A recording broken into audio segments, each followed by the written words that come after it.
Welcome to another episode, Middle Ground with JLE, L.L.C, where we treat you like family.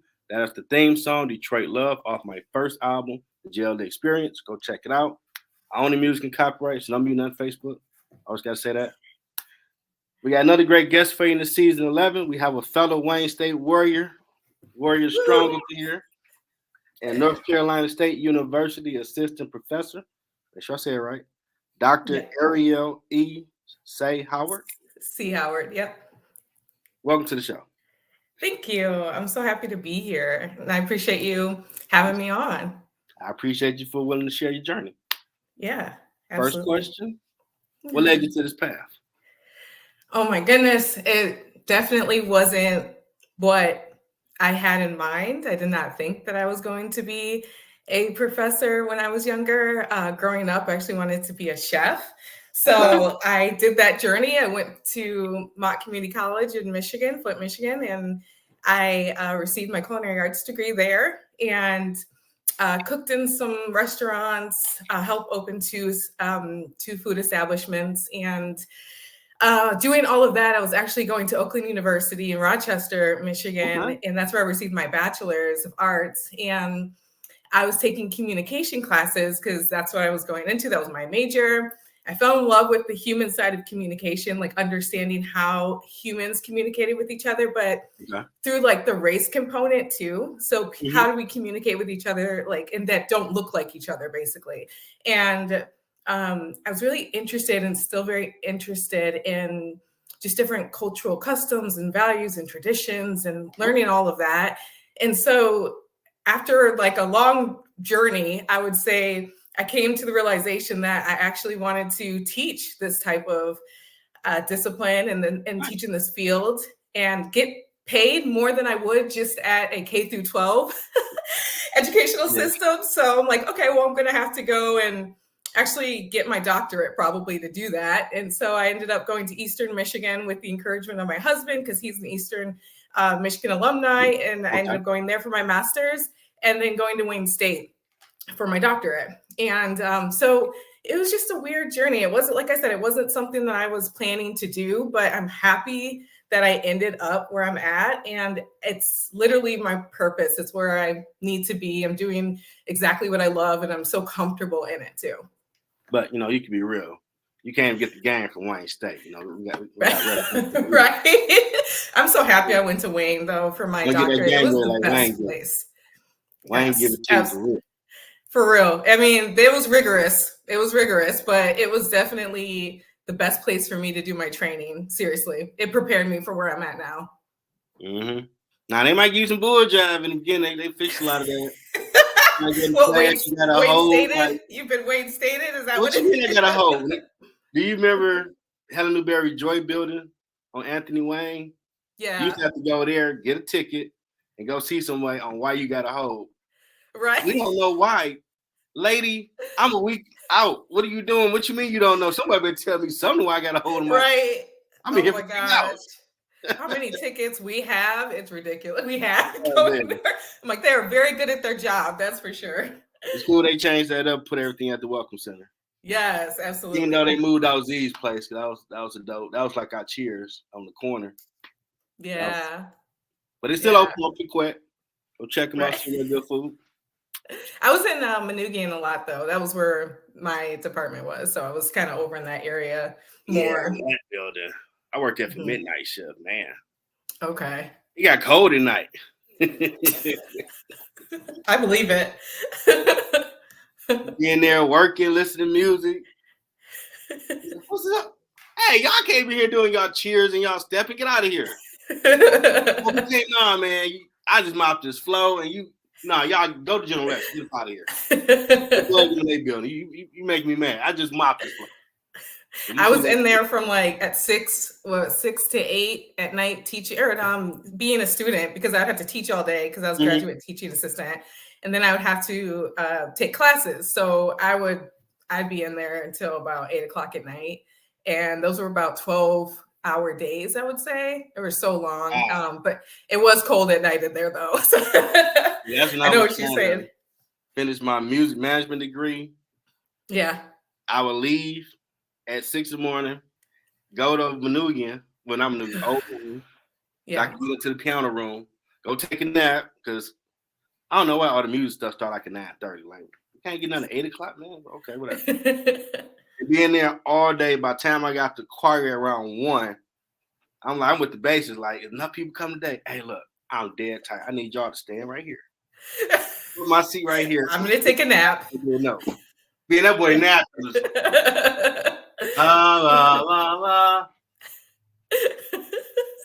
He just finally caught on, like, you mean I was like, hey man, I'm grinding, dude. I'm trying to get out of here. Right. That's true. You got what you gotta do. Yeah. Then I dropped out and came back and came corporate. Like, music management, same as business management. Man, I should have been. My homeboy did tell me on the phone, but I was like, man, what you talking about? Right. Didn't listen to him. Yeah. Probably could have got done quicker, but L.L.C, they teach you the game, man. People that's out there doing and talking to you, like, wow. Yeah, I get one they credit on that one. They make sure you know what you're doing. Yeah. They say they ain't teach you. Mm-hmm. Now, what is an assistant professor, and what is their duties different from a professor? Yeah, so this is like more of an entry level position. So usually it's your first time actually on the job as a professor doing the work and not being a student anymore. And so my duties right now, I was lucky enough to, like, with North Carolina State University, they've just given me a 1-1 load, which is I'm only teaching one class per semester in this first year, which is really nice because that gives me time to still do my research. And since NC State is also an R1 like Wayne State, like I was saying, when I was in the grad program at Wayne State, they did a really good job of teaching us what it's going to be like when you are actually on the job. So what they care about is usually service, research, and teaching, but research is usually number one since it's an R1 research one university. And so like that's essentially what I'm doing. I'm working on my research still, and then I'm also teaching my one class, which is a race and communication class. I'm enjoying it. The students are awesome. It's a very heavy topic, and a lot of the students have never even. What is that about?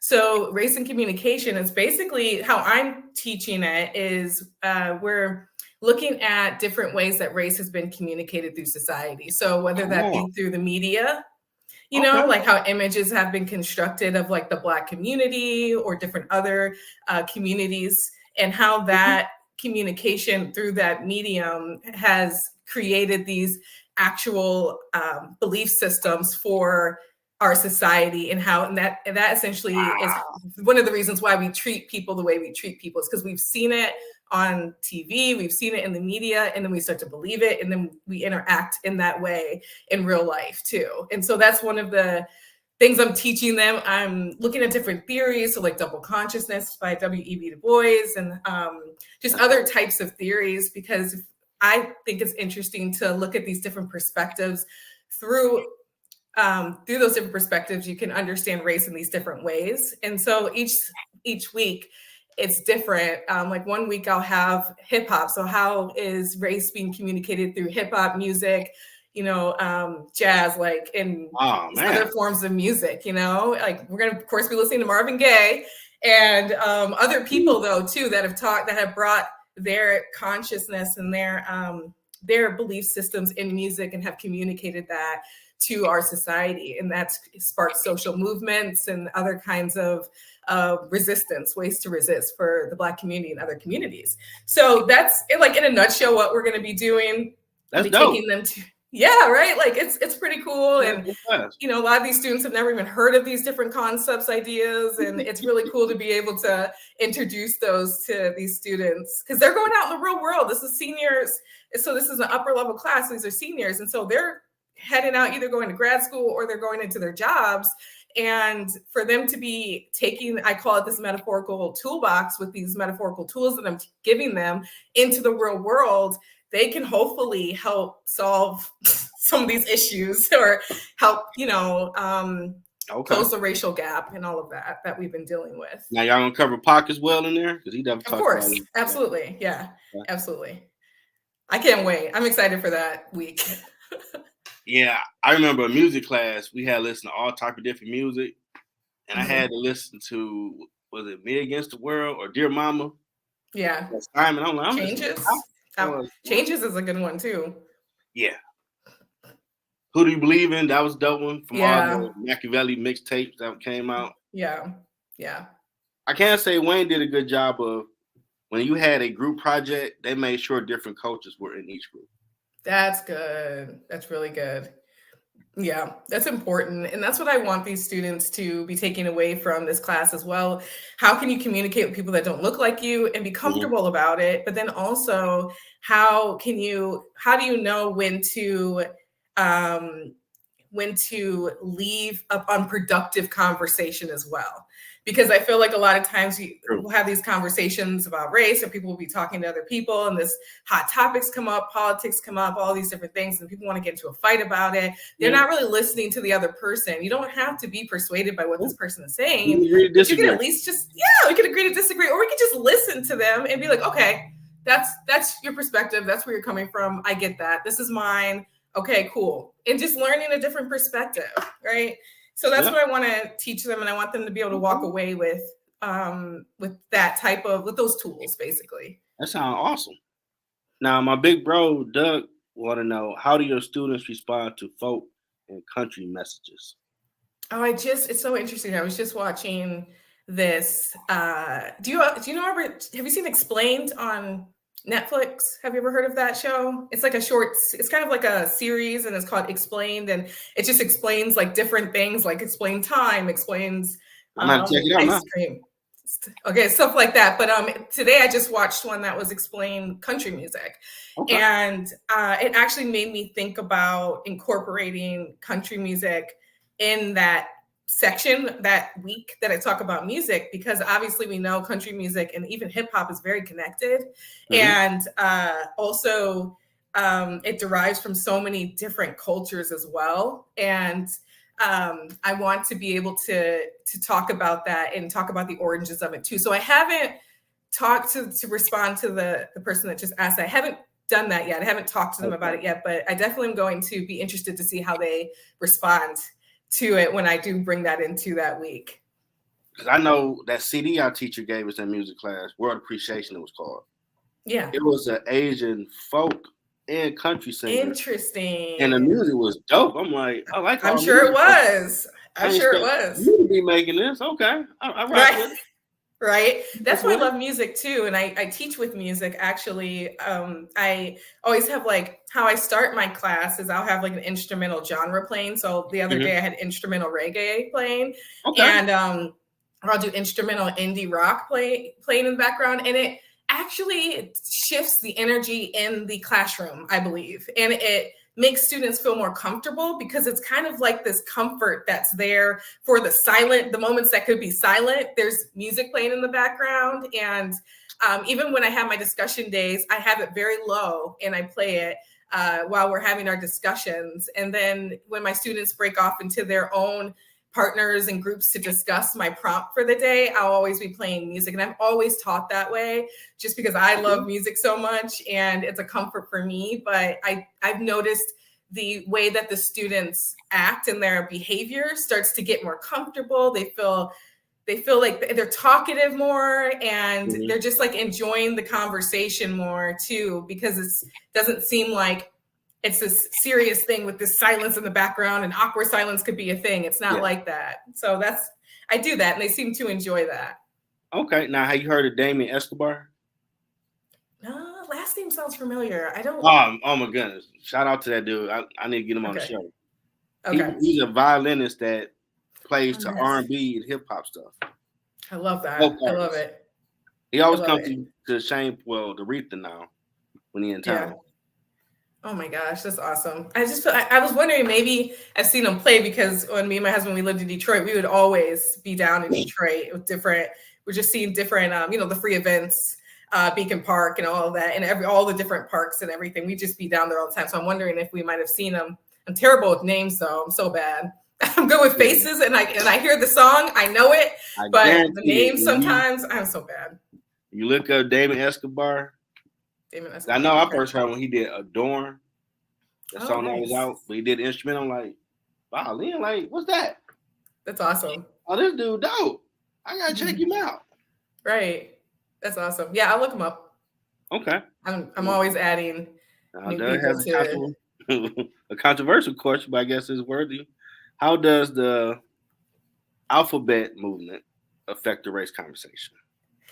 Okay, so the LGBTQIA plus community. So I have brought it. I bring it into the conversation because I like to look at race from an intersectional point of view. So I'm always looking at it from like gender, race, even age, all of it. And I talk about it from the perspective of our black trans people, what they're experiencing too, especially when in terms of violence, police violence as well, and just violence in general, and how it's not talked about a lot or anything. And so I like to incorporate all of it because I don't want it just to be this white and black binary that I'm talking about, where it's just, oh, black people were the oppressed, white people were the oppressors, that's it. But there's so much more involved. Like black women had certain experiences that black men didn't have, or, Vietnamese community had certain situations that they went through, and Asian communities as well. And even though, Vietnamese and Asian are very in the same, very similar. But it's very important to look at it from all, like Latinx community as well, what they've been through as well. Because a lot of communities of color have been through very similar racial violence or oppressive issues. It's just from a different perspective and a different experience. So yeah, I'm always incorporating this idea of intersectionality into my work that I do in my class. There should nobody be picked on because you're different. It ain't hurting. Well, you're human. That's how I view it. I'm always saying we're human and we should be able to live our lives the way that we want to live our lives, as long as they're not infringing and hurting other people. It's just do you. I'm not going to be in your bed at night with you. I'm not going to be going home with you at night. Like, live your life, do you. Yeah. And I've had conversations with some people like, well, you don't get like, dang, that's not affecting my life. And it ain't cool for you to attack them because you don't agree. Right. I might not agree. You like grits and hot dogs together. Right. Absolutely. Like, well, no, okay then. So you see how stupid what you're doing sounds because you don't agree with what they're doing. That's their business. Yeah, but I also think too we need to talk about it. I don't think we need to be approaching conversations also with like this idea of color blindness, gender blindness, and all of that. Like we need to understand that there are issues going on in these different communities. And if you see something, say something, right? Like don't act like you're just not seeing what's going on. Like if you're in a situation where you feel safe enough, you need to say something if you see something. Mm-hmm. You're supposed to do what the Bible say. Love thy neighbors thyself. Even though people go to church all day and night, but don't come out there acting like that, which kind of jacked up, in my opinion. Yeah, constructing certain things for their own belief system, basically. Yeah. We all bleed red. Now, Doug got another question. You're on fire with this one. How does the gender role affect? Yeah, the gender role affect the race conversation. Yep. Yeah. So I think looking at it, well, I introduce it to my students as it's a social construction. So gender is something that has been created by society, and we do apply certain concepts and ideas to it. So for instance, the most basic one is pink for girls and blue for boys. My friend actually just told me about the situation. She has a daughter, and her daughter she had dressed her daughter in blue. And she's a baby. She's just turned 1 year old. She dressed her baby in blue. And a woman came up to her and was like, "Oh, your little boy's so cute." Oh, wow. And she's like, "Oh, thank you, that my daughter is just turning 1," or whatever she said, but she made it clear that this is a girl, not a boy. But it's because exactly, it's because it's so constructed in our society that these are the colors that are associated with gender, that that's the first thing that she thought, hey, that's what this is. But I also talk about like the mass incarceration issue with Black men, right? And so this is a gender issue. Historically, Black men have been looked at as criminals. They've been sexualized and they've been seen as these people that are basically just creating harm onto white women and white people and just people in general. And so I talk about how that gender plays within the mass incarceration issue. I talk about how like gender also with women, especially women of color, how they've been seen through this image of fetishization, which is this objectifying of women. So that's when you only look at specific body parts and you make them the whole. That's the whole of that woman. So you see a Black woman and you see, oh, it's her butt, that she should have this particular kind of body and this butt and whatever. And if she doesn't have that, then a lot of times people are like, oh, you're not even Black, or you're this, or you're that. And so it's like the idea of race being this thing that you can take away if the person doesn't have what the person perceiving the other person thinks that they should have. So I talk about that as well. And with interracial marriages, because I see this other question he has. Yeah, I'm actually in an interracial marriage. And so I think, so of course I'm going to bring this into the conversation, but it's not something we like hone in on or anything like that. But I do talk about how people have seen me and my husband too together, or how me being with someone who is non-Black, they might not take, if it's like a Black man seeing my relationship, they might not take my relationship that seriously.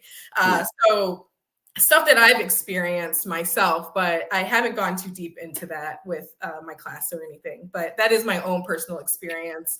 And I know other people who are in interracial relationships experience similar things as well. And it's constantly kind of trying to defend yourself, defend your relationship sometimes, but you know, it's just the world we live in. Man, look here. When I was a kid, Captain Kirk was my role model.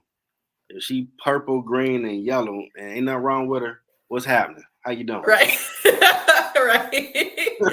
Honestly, I think if we all opened up our minds a little bit more to dating, just not just in our race, but other people, people would probably find love a lot quicker. Yeah, that's true.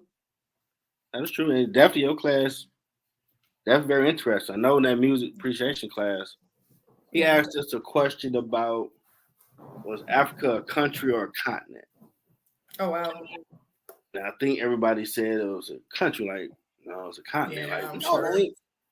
And he had to prove it to us. And then he asked, like, okay, is it a poor continent, country, whatever? Right. Yeah, it is. You know, they always got them commercials late at night, like, yeah. Like, no, they got rich kids, like, what? Like, see how the files, he called it, you put in your mind from what you see, what you hear. That's the first thing that pops up, that comes to in your mind when you pull it out. Black people, oh, they're violent, or white people, they're racist.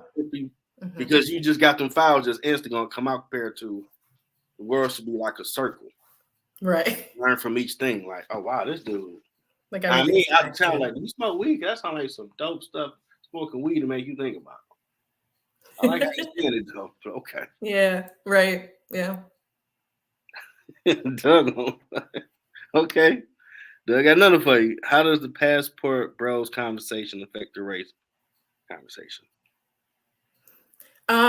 Meaning, I wish I had a bit more context with that.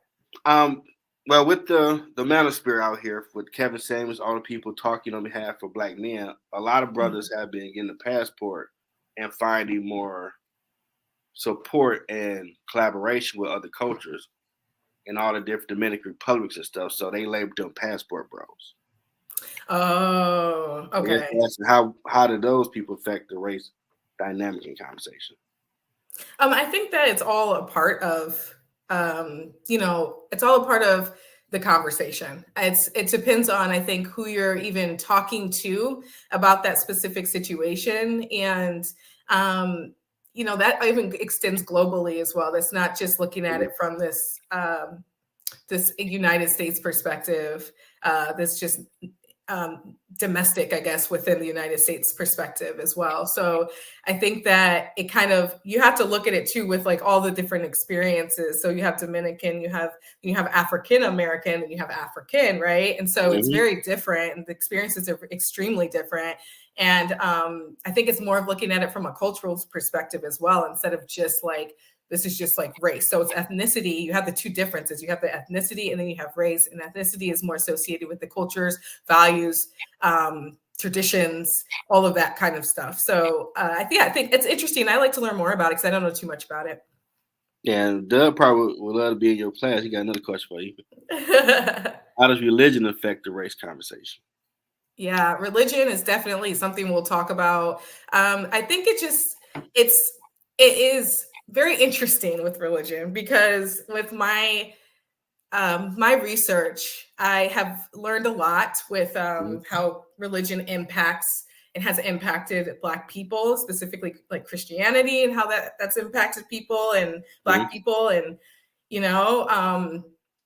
I think that it's something that we all need to be learning more about. But I do think it is interesting how, African people, when they were forced to come here, they also were forced to lose their names. And that's in part because of this Christian religion during that time, and who was in really implementing that type of belief system into the people the African people, Black people that were forced to come over here. And so, like they lost their names and they became these Christian white names, and like Joe or Anna. And they didn't have their African names anymore, which took them away from their culture and their religion and all of that. And so they were forced to learn this new way. And even with Native people too, with colonization, that was the same thing as well that happened during that time. So, it's definitely intersected for sure. And even during the antebellum period with slavery, you had enslaved Black people that were forced to teach and indoctrinate the Christian religion onto other enslaved people. And it was used as a form of control and to oppress that group of people at that time. So that's just what happened, and it's connected. We need to know about it too. It doesn't mean that, Christians today are doing this type of stuff or anything like that. I don't want to put that out there, but I do want to say that this is fact and this is history and this is what happened. I definitely can say you probably had the most compelling, dopest class there. Thank you. He come with these questions. He would like to know, do you feel that if each race faced their own problems, that they could better understand other races? Oh, that's a really good question. I think that if we learn to listen to, because communication is more than just verbally talking to someone. It's also listening. Listening is a way of communicating as well, because you're receiving the message and you're interpreting it based on your own experiences in this world. So that's why some people don't believe certain things, because their experiences are completely different than the other person that they're disagreeing with, And so I think that I don't obviously know how to solve the world's problems, but I do know that if we decided to actually respect one another and listen to each other and talk and really understand what the person's experience and where they're coming from and why they feel the way that they feel, I think that we could be in a better place, because it just seems like it's at the point where people just don't even want to, if you don't believe what I believe, then I don't even want to associate with you. That's kind of what it seems like. Yeah, and that forms a dead society, because you got to have different opinions. Absolutely. If everyone thought the same, then what? We all be doing the same thing. And so it's just not. So then I also think about it from this perspective too. Like with my students, I've noticed that in my I'm only been teaching here for like 2 weeks now, but with the students in my class, when we have like discussion day, they have to be encouraged to speak. Because they just don't, they're so scared to be censored. They're so scared to say the wrong thing. They're so scared to even talk about like Black and white people and to say those words. Like they don't know what's right and what's wrong or anything like that. So I'm over here just really encouraging the students to express themselves, but also trying to guide them with like how they can feel comfortable doing that as well. And I think it's just because they've been in their bubbles. They're so used to to where their friend groups may be diverse, probably not, but everybody's kind of like in their social circles where they feel so comfortable and all of that. And so me introducing them to these different kinds of, just them walking in and hearing instrumental reggaeton music, you know, like that's probably different. And maybe they haven't really heard that music before, or maybe it's just introducing them to something different. You know, I played Bollywood type music as well too, right? And so it's like different kinds of just world music, like you're saying, and that in itself will open up their minds. I had it yesterday or Thursday. I had this prompt where I asked them, what do they believe freedom is? And they were at a loss of words. And so I finally, after like kind of like pulling it out of them, I had different people say freedom can be going into a store and not thinking that someone's gonna, or a clerk's gonna think that you stole something. You know, freedom can be driving in a car without being scared that you're gonna get pulled over and not survive. Freedom can be just being able to say what you want to say and feel comfortable with it, or date who you want to date. Like, it's just, it varied so much with what they were saying. And I love that conversation. And then I showed them a video clip of other people from around the world and what they thought freedom was too. And so I said to them, I'm like, well, we're in the United States, aren't we free? And they had to really grapple with that idea of what is freedom. And freedom means so many different things to so many different people. So it's like, when you think about who you're voting for politicians, what it really is their perspective of freedom, right? Because that's going to impact the society in which we live too. You remember Rand's house? Yeah. Huh? You remember Rand's house on Cass? Yeah. I used to be in there for the accounting tutoring lab. Okay. Yeah. Okay. She was a tutor, and we had some of the. When I look back on it, the origin of the shows I'm doing now, because we would talk about everything, and people have questions, right? And you know, okay, I'm white. I don't know, why do black people get treated like this? And it's like, really want to know? Right. All right, woo. Well, let me ask you this, and like, oh wow, I ain't. No one ever said that to me. Like, it's cool. I mean, it's good to ask, so, and we need to pass the knowledge so we can keep the society going. So you don't keep thinking whatever someone that's not of good heart told you, and you actually ask someone. So you, I guess you're right. It's more feel like, oh, I want them to cut me off, even ask questions, because some people don't know. They're absolutely. It might be just one color there, so they don't know.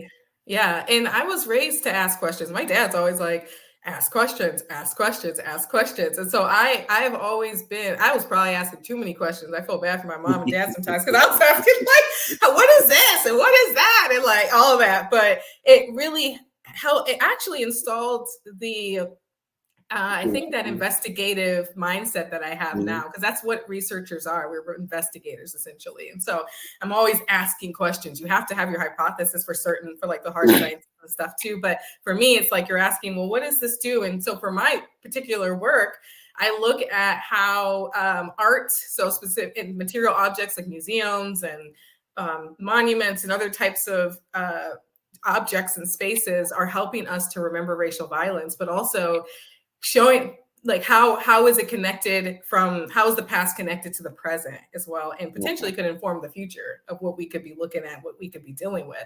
And so it's been very interesting to me to go to the spaces like my artifacts that I looked at was the Whitney Plantation, Louisiana, the National Memorial for Peace and Justice, and the Legacy Museum in Alabama, and a film called Always in Season by Jacqueline Olive, who was about, I don't know if you remember this story or not, but it was in 2014, a boy named L.L.C, who was African-American, he was 17 years old, was found hanging on a swing set in Bladenboro, North Carolina. And that was in 2014. And of course, they said it was suicide. That were hanging across the country. Texas was another one during that time. Yeah. So, you know, another few places like, wait a minute.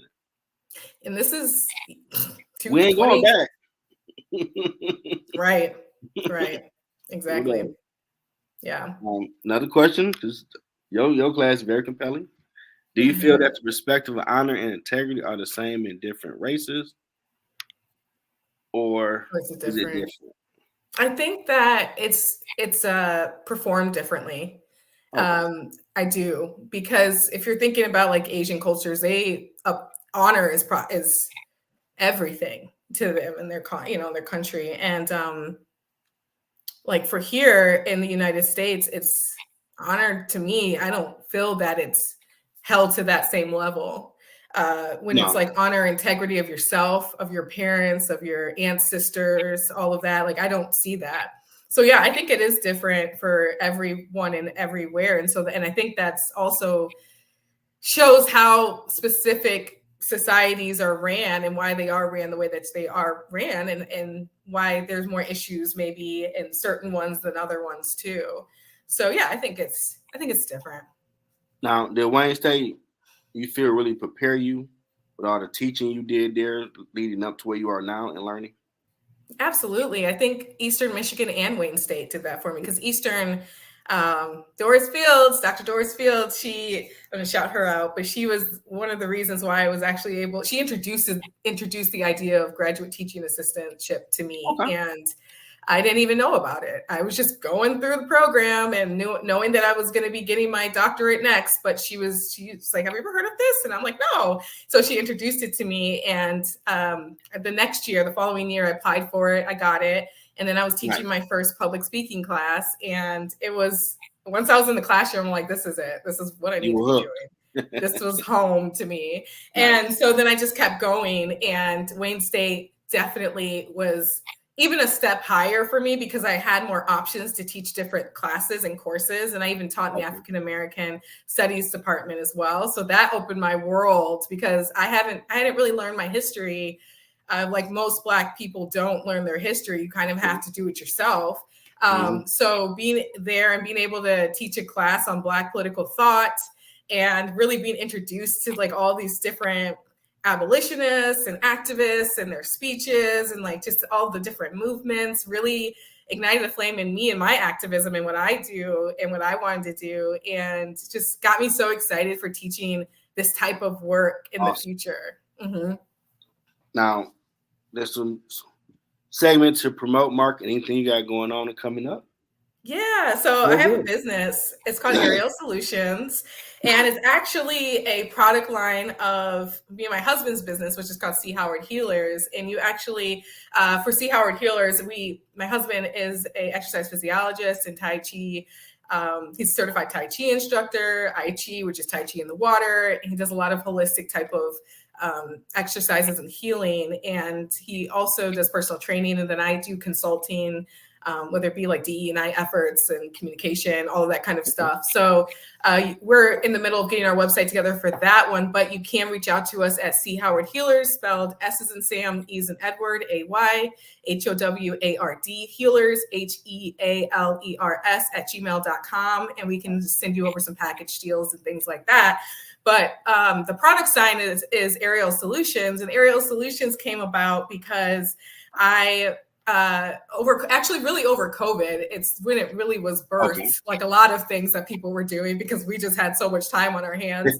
And and so I've always dealt with skin issues like most people, because especially living in Michigan at the time, the winters can be really hard on your skin. And so I just started making my own products, because I was really tired of buying just different lotions and different soaps and things, and then breaking me out. And it was always kind of like I was a test dummy. I didn't know what was going to happen to my skin. So I had always been making things like, my culinary background. And then also when I was little, I used to like make lip glosses where I just like connect them all together, all the lip glosses I had. And that was like me making lip gloss. But it was something that I really enjoyed doing, was just like making my own products. So I decided to just make some body butter, make my own soap. And my mom and my grandma and my sister's mother-in-law started actually like buying from me. I didn't know that this was actually going to be something that I turned into a business, but they started buying from me and telling me how much they really enjoyed my products. And so I decided to go with it. I made a website, and this is like my body butter here.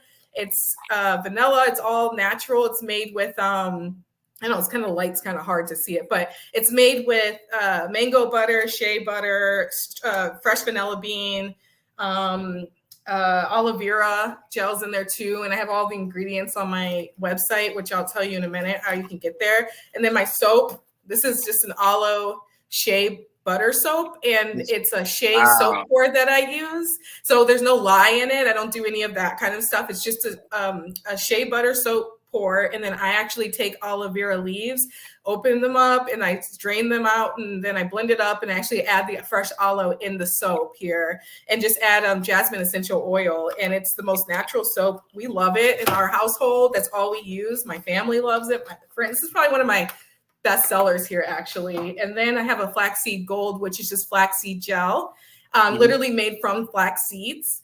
And it turns into like a jelly consistency. And then you can put this on your hair to do twist outs. If you have natural hair, you can put it on your hair if you just want to do like a wash and go. If you have, it's all for all hair types. Like my husband uses it as like just a gel for his hair, and it keeps his hair where he wants it and styled the way he wants it. But it's also really good for your scalp, and flax seeds are so nourishing for your hair. And so it grows your hair, it thickens your hair, and it keeps that shine for your hair too. And I have other products as well. My ingredients are, I always wanted to use ingredients that I could eat them if I wanted to. So like if I'm like, if I can eat these ingredients, which I don't want you guys eating these, like don't eat this lotion, but like you can eat mangoes, and this is mango butter, you know, you see, you get that. So you can eat flax seeds, right? Like, don't eat my products, but put them on your skin though, and enjoy them, because that's what they're meant to be. And I tried to make it as affordable as possible as well. So we're in North Carolina now though, but we still sell to online shops. So you can go to arielsolutions.com, spelled ARIELS, and then SOLUTIONS.com. And you'll get 5% off your first order. Just use the code that I have on there. I think it's called First Time or something like that. But yeah, so it's 2 S's. Yeah, so it'll be Ariel, so ARIELS. And then SOL, solutions, and then S at the end of solutions. And put that up here quickly.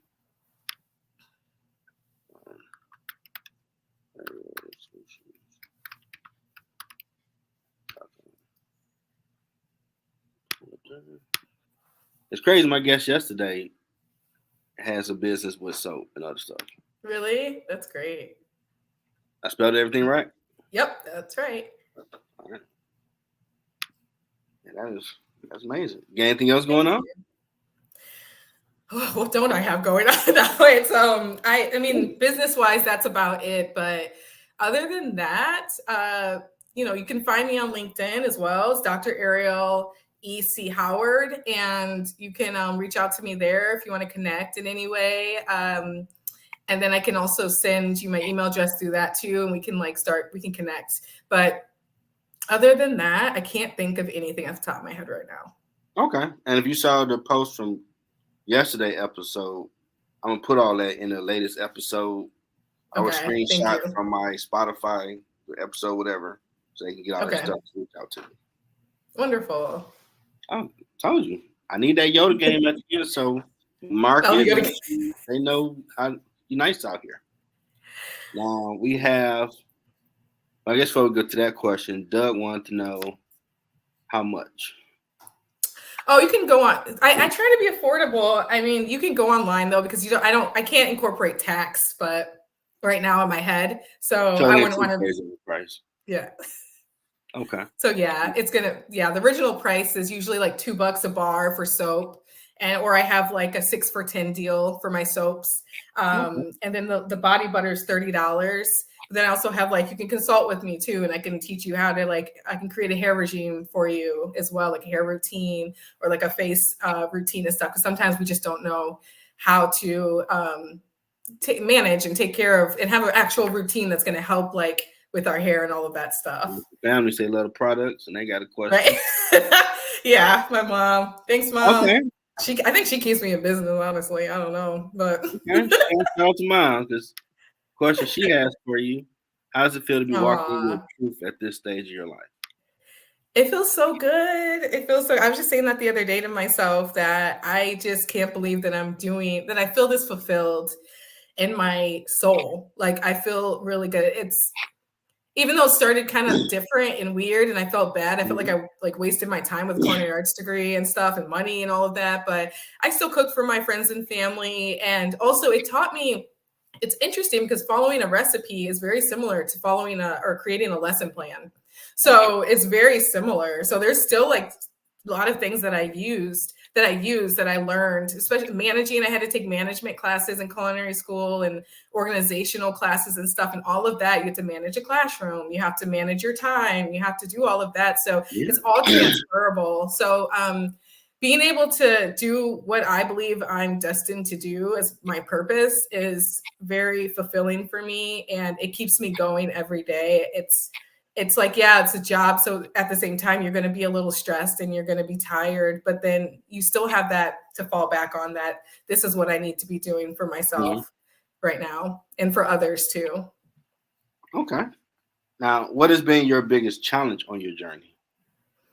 I would say getting in my own way, honestly, because I just fear has been something that has been so hard for me to just like move past sometimes. Like I'll feel like if something new happens where someone wants me to speak, or if I have to go to a conference I haven't been to before and present my work, I get terrified before it even happens, because I'm like, am I going to be prepared? Is this going to be okay? Or are people going to grill me? Do I even know what I'm talking about? Like I have all of these different thoughts that'll get in my head. And we used to call it the imposter syndrome, but we still call it the imposter syndrome a little bit. And I had dealt with that in the past. My coworker now and good friend, Dr. Rico Self, he's said to me so many times now that imposter syndrome does not exist, because he's had an experience where he felt the imposter syndrome, but then he was like in grad school and he was looking at other people's papers because they had to do that for grading. And it was like peer review, and he saw other people were struggling too. And he's like, so this is all just, we're all in it together. We're all just trying to figure it out. That's it. That is it. And so that was my biggest challenge, I think, was just getting it out of my own way so that I could really decrease the stress that I was putting on myself and continue to just like walk in my truth and move forward and do what I need to do with clarity, rather than that fear clouding my own judgment and my vision for how I see myself and how I see the work that I do. I feel that. And I mean, anything great that you're destined to do that you ain't seen nobody do it. Yeah, devil don't want you to do it, so he definitely gonna say, "Hey, you're gonna suck. Don't do it. You're gonna fall on your face. Don't even try." They're gonna have to say it through your people. You want to do what? Yeah. Man, you ain't never met no teacher. You can't do that. Right. Everybody kid rock. I can do whatever God said I can do on this planet. So that's my purpose. I'm going to figure it out, do the research, start grinding, and I'm going to get there. Right. And then having get up. You're going to get there. Yeah. Having my community of mentors as well. That has been seeing all different like women of color doing what I'm doing, and having them as my mentors has been huge for me. And, men of color too. And the non-people of color that have still helped me as well. And that has been, and plus my family support, I don't believe I would be where I am today if I didn't have all of my network, of my social network, my husband, my educational network as well. And my mentors have turned friends, but they're still my mentors. They're still checking in on me. And I don't want to fail them either. Like I want to keep going for myself, for my family, for my ancestors, it's not just me that's in this. It's more than just that to me. And that keeps me motivated as well. Awesome. In your words, what has been your impact in the community?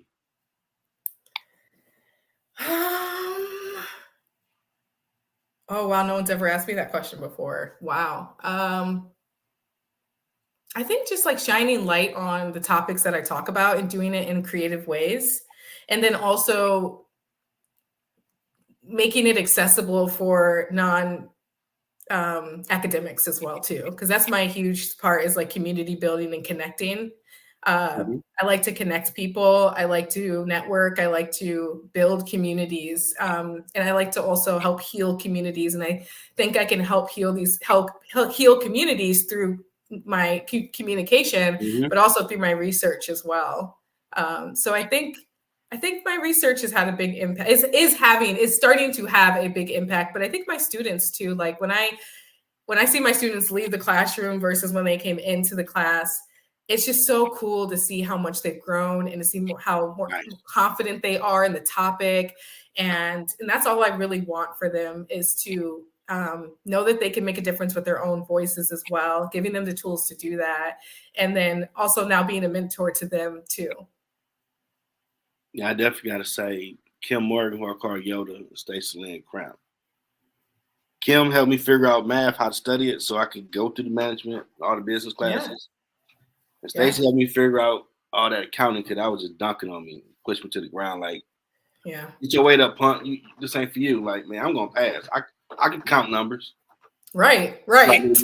Shout out. It's just how you're taught. Everybody learns differently, and you just have to find someone that's willing to show patience to you and actually teach you and learn the way that you learn, and then teach you the way that you learn, because the standard way is not a one size fits all for everybody.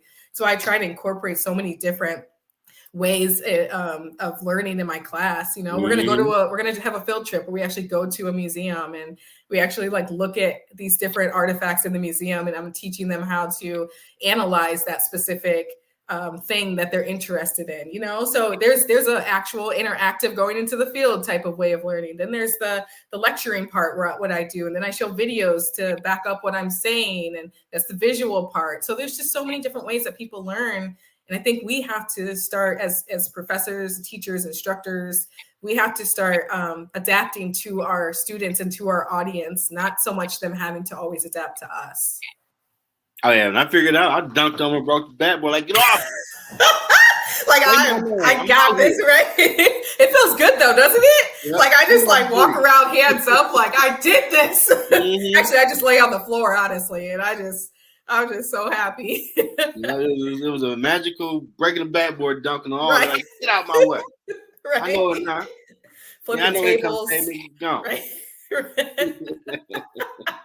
Let them know. That's so cool, though. That's awesome. Congrats to you. That's huge. Oh yeah, and I can finish mine up in August 2020. So we had a lot of feeling it, because we in the pandemic. Like, look here, man. Yeah. I don't give a damn if this planet blow up. Right. The hell show, to be real. I need this degree. I'm gonna finish. Right. Then it can do what you're gonna do after that. But I come too far. And everybody thinks, you know, Jeff, you're right. Like, I don't care what the hell going on. We come too far. We gotta get this. We all down that grind, like, and my theme song was Outkast, Get Up and Get Out. The rest of that yes. Dog, you gotta go get it. Yes. Mine to this day is Rick Ross, Hustling. That's my okay. That is it. I have a whole playlist, but that's my go-to. That is my go-to. Now, when I had days like, oh man, I'm tired. We gotta present. I need to park. It ain't easy today, man. Right. I gotta take a nap. If I get up here and talk with y'all. What we talking about again? What's my part? I know. Dude, I've been stripping floors, doing overtime. Dude, I'm tired. Yeah. Snap out, get back to it. Yeah. I get that piece of paper. I still gotta get my championship belt made too. Yeah. Get my Ric Flair light belt made, Wayne State University, Mike Illett School of Business Management champion belt. Gotta get that boy made. Absolutely. It's necessary. Absolutely. I'm gonna cut me a promo with that boy in my hand. Only like Ric Flair could do. This is what it's about. You paid a price to get this. You're gonna do it, whatever you're doing, you better go hard for it. Quit playing. Right. Absolutely. I agree. Teach yourself out here. Anybody tell you can't do it, tell them to shut up. Right. You ain't even trying. You scared to even try what you really want to do. Shut up talking to me. Yeah. I'm out here in the trenches. Yeah. Now that Yoda game, what advice do you have for someone trying to find their purpose? So I can't, obviously I don't have like this is how you find your purpose. You know, I don't have like a book for it or anything, or like haven't done that research. Don't know. But I can say though, that I think that we all come here with gifts and talents. And I think once you figure out so normally I feel like a gift or a talent is something that you're just usually naturally good at or something you're drawn to. And so I think using it to help humanity, help our society thrive, grow, progress, just get better, heal. I believe that is how you can stumble into your purpose, I think. because I think that's what happened to me. That's my experience. I went towards race and culture and communication, all of that, because I was drawn to it. I originally went into culinary arts because I loved learning about different cuisines and different foods, and all of that. So that was like that culture part for me. And then just doing it in this new way is still what I was drawn to and what I love. But now I'm just doing it to help our humanity the best way I can, doing what I can, using my platform to do what I can. So yeah, and that's how I found my purpose. That's some great game. God is funny because my dad was a pastor. I'm like, you supposed to be pastoring? I don't know about that, bro. Right, right. Get on my head like, hey, check this out. I need you to help you find a purpose. So I know introvert. I don't care. Deal with people. Figure this thing out. And it went like maybe a month ago. Like, I'll be down. He got me doing ministry work. Wow. That dude crafty. That's awesome. He got me doing it. Now, awesome. Shout out to your parents because we got another one for you. Oh. One more question. What footprint are you seeking to leave on the planet as your legacy from your dad? From dad. Thanks, Mom, for relaying that for Dad. Or Dad. No, that was Dad probably that actually might have typed that up. So I would say that I think one of the main things is going to be my work that I leave behind. So people will be citing me. People will be using my, theories that I create or methodologies that I create, or just work that I've done in the community, in the academic community, I believe, but also like visually. I think down the road with I'm getting more into film, and documentary work and stuff like that. I want that type of work to be everlasting as well. And when people think of me, I want them to think of someone who really was an activist and actually made some change, like within ideas too, like my ideas, like I want those to be everlasting as well. So I do think that would be the footprint that I leave as of now. It could obviously change and morph a little bit, but I think right now that's what I believe. Awesome. Thank you for that question. Man, it's been a fun one. This is great. Making these reels on this one. There's a lot of information right here. That's some good stuff, though. Good stuff. This your first podcast ever interview? No, I was actually on one before, but so yeah, I think so. This is the second one, I would say. Okay. Well, did I live up to the tagline? Make you feel like family, comfortable? Chill? You did make me feel like family. I feel like I've known you forever. So this was great. Thank you so much. I'm never perfect, but this is perfect. I want everybody to come in. Yeah. All right, put my feet up, reflect on. I've done some cool stuff. How can I get some game away? Right. Right. I like that. And fellow Detroiter. Yep, dope. A Michigander. Yeah. You're in there Kakalaka right now. Right. That's your sister. Family showing up. Thanks, fam. Thanks, fam. That's dope. Oh, I love you guys. And thanks everyone for showing up, whoever came on and listened, and the questions. Doug. Yeah. Doug was holding it down. Thank you, Doug. Yeah, that's it. He country boy from Georgia. He's okay. He's personality. Not too far from me now, because I'm in North Carolina, so that's cool. Now, I do a panel show Saturdays at 10:30 where I cover all type of topics. I'm looking this season to maybe cover race type stuff. Would you be willing to be a panelist? Absolutely. Yes. Okay. Absolutely. Thank you for the invite. I don't know. I'm just watching how this unfold. Like, she's on that show. Stop it up, That's funny. Yeah. Comfort your home. You got that doctor. Yes. Like, So you speaking right. We bring the game to you. Yes. Yeah, absolutely. Just let me know. Okay. Well, definitely. Cool. Thank you. Oh, thank you for willing to be on a panelist. I'm gonna hit you up now. I got your number. Like, hey, right. Don't play no games now. We from Detroit. We keep it real. I know. Trust me. I keep it real. I have no other way to be. No other way to be. Now I know y'all talk smack so that's how. So you opening the door to people, treat them right, and then they kick you down the stairs. That's how they do you. And if you ain't right, you know, it's all right. I ain't, my feelings ain't hurt. It's okay. Talk about you then. No, don't worry. I'll keep it real with you. True, but I definitely appreciate fellow Wayne State University alum and North Carolina State University assistant professor, Dr. Ariel E. Seay-Howard. Seay-Howard. Yep. Seay-Howard. Yeah. Down, so you really see so far. Yeah, it's just like the letter C. People want to do too much with the Y, but yeah, that A throwing off. Okay, don't I'm like, it's for the hooked on phonics people, it's the sometimes Y for that one. So just think of the SEA. Don't even worry about the Y, and you'll be saying Dr. it right. Ariel E. Seay-Howard. There we go. That's it. Her journey, her knowledge. She's gonna be on the ground floor show at some point, giving them more of that. I have experts on the show now. We big time. We doing it like that. Nice. That's exciting. I hope you had a great time. I did. Thank you. I look forward to pop in that class one day. Like, okay, you got on YouTube something to watch. Come on through. Let me know. Yeah, we could do some Zoom for sure. Absolutely. Definitely sit in on that for real. That's kind of dope. Absolutely. Well, I hope you enjoy the rest of your weekend and your holiday. Yeah, happy Labor Day. Thank you. Yeah. And I'll still be working till about Sunday morning making reels.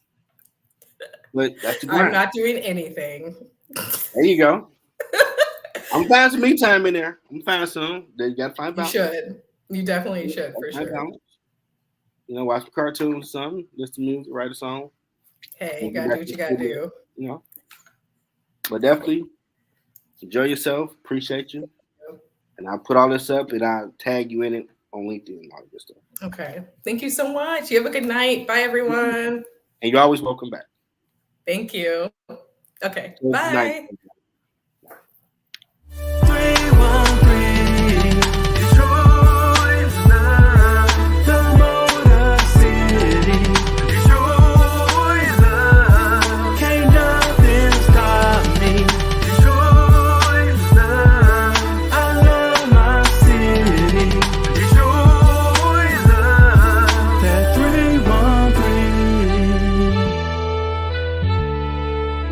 Detroit raised me. Detroit's in me. Can't nothing stop me.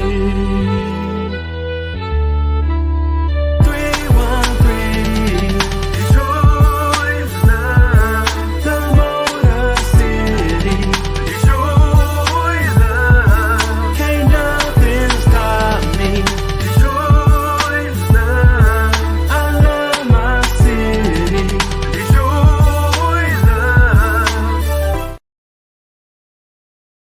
Oh, Lord.